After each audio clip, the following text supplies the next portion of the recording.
Hello दोस्तों।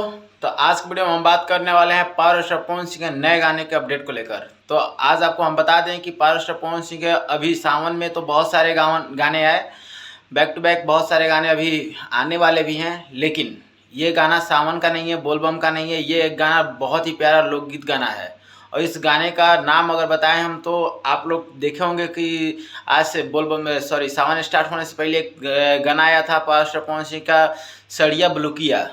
Same उसी pattern का ये भी गाना है, लेकिन इसमें बुलुकिया नहीं है, सिर्फ सड़िया है। तो हमारे पावर स्टार पवन सिंह के नया गाना लोक आदिशक्ति फिल्म से आने वाला है लोकगीत, जिस गाने का नाम है सड़िया।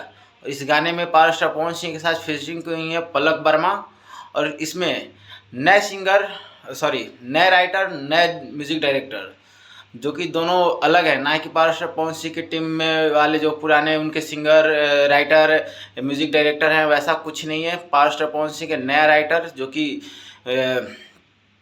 नया संगीत के प्रियांशु सिंह के बदले कोई और संगीतकार हैं इसमें। और ये फिल्म बहुत ही जल्द हमें देखने को मिलेगा आदिशक्ति फिल्म पे, और ये बहुत ही ज़बरदस्त सॉन्ग होने जा रहा है। तो आप लोग इस गाने का इंतज़ार कीजिए और ढेर सारा प्यार दीजिए।